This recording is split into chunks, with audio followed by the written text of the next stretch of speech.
In a society like ours, with a relatively rigid system of traditional values, people with different sexual orientations have always been looked down upon.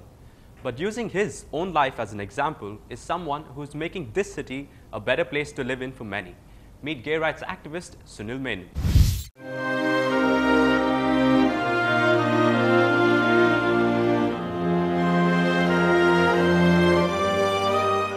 For the past 2 decades, personally and professionally, Sunil Menon has been fighting one single cause: awareness on homosexuality and HIV/AIDS.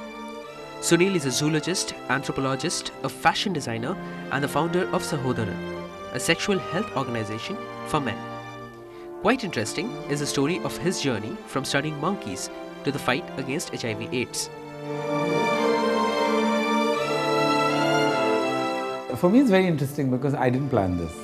In '92, I was doing my PhD. I was an anthropology research student at Madras University, working towards my PhD degree in primatology. I was studying monkeys. HIV just happened. I met this consultant from WHO who said, you know, I need you to spend more time and assist me on this project. And that's how my interest came. And for me, it was a personal calling because as a gay person, I didn't have anybody. Doing this research helped me understand that this is who I am and this is what I wanted to give back to my community, because when I grew up as a child, there was no one I could turn to.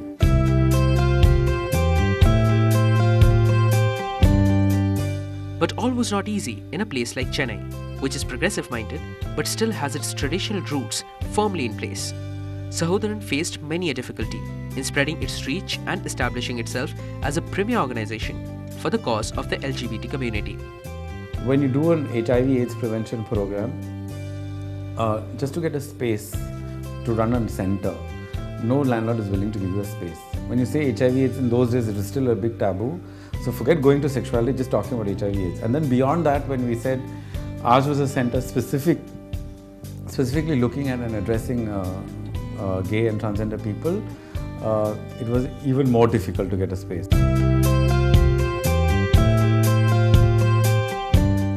Things were to change for the better, as the government decriminalized homosexuality under the effect of Section 377. Although the debatable decision made many squirm in their seats, Sunil believes that this has definitely empowered the gay community. Of course, it's a sense of relief and it makes it all the more easier for most of us working within HIV/AIDS and looking at sexual health for vulnerable populations like transgender and gay men. So the law really has helped in that sense. Like, there's less stress, there's less fear of being apprehended by law enforcement agencies or being booked under some ridiculous law that says that whatever work we do with HIV/AIDS, especially with my outreach staff carrying condoms on them, we shouldn't be seen as abetting a crime.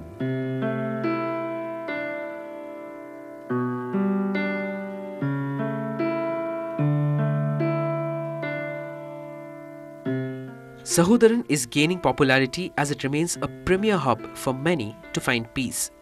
Started as a consultancy center, it's now a shoulder to many troubled and misled homosexual men. As a recent endeavor to collect funds, Sunil has used his skills as a fashion designer to design a calendar with the subject of men and jewelry.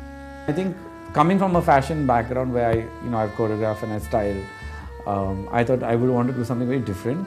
And I wanted male images just for the fact that most of the images you get of fashion are women oriented. It's completely dominated by women. The Kingfisher calendar, the Sports Illustrated, Pirelli calendar, all women, fabulous bodies, swimwear, very hot, sexy. Nothing with men.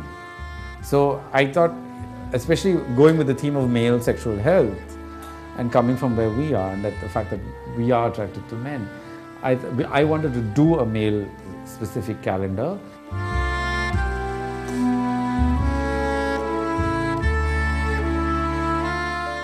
It won't be long before society awakens to what major a role it can play to serve this cause.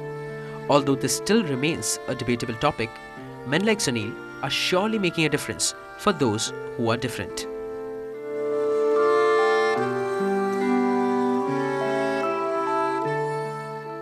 Standing true to its name, Sunil Menon's organization, Sahodharan, which means companion, truly helps ease the mental pain of many associated with this battle in our city. Next up is a classical guitarist, Thangadurai Samuel, who tells us all about his journey through music so far.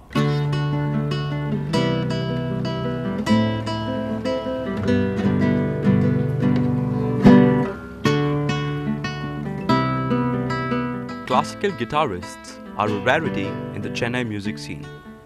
But one such guitarist has made the city's music fraternity sit up and take notice ever since his foray into the field.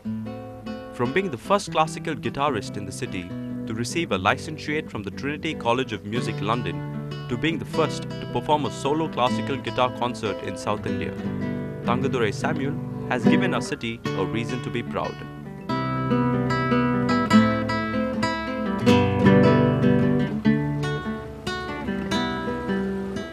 My love for guitar started at a young age. I'm a self-taught musician.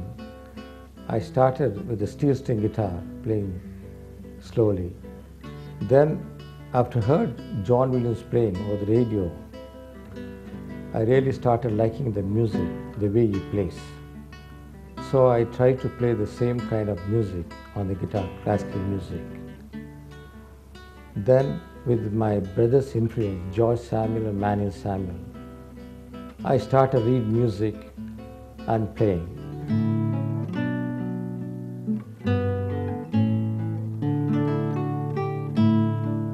Thangadurai Samuel had a brief romance with film music, but gave it up and decided to continue with his true passion, spreading the art of plucking the classical guitar.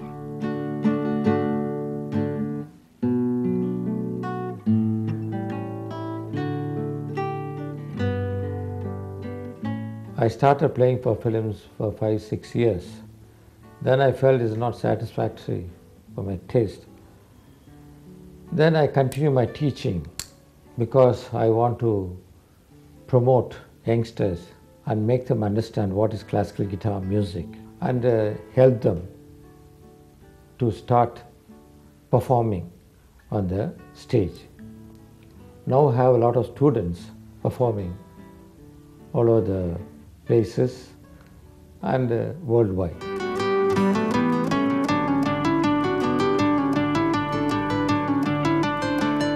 Thangadurai Samuel set up the Madras Guitar Society in 1988, which operated as a Madras Guitar and String Ensemble to accommodate violinists up to 2002. However, the society came upon hard times and had to temporarily halt operations. Due to lack of musicians and sponsors, society had to take a break for a while. After some time, I felt I have to start again to do something for the guitars. Then I restarted as the Madras Guitar Ensemble. We started in January 2010. Every Sunday we meet between 4 and 7. Now the guitar ensemble progressing well. Now we are planning for the forthcoming concert, January 29, 2011.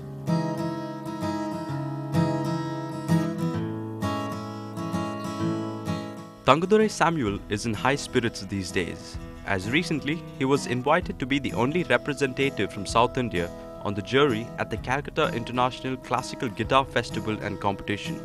But this is not the sole reason for his excitement. I am very much excited that Calcutta International Guitar Festival and Competition honored me with the Lifetime Achievement Award for my work on classical guitar for 40 years. I am very much proud of it to receive this award. Still, I would like to continue this service in future.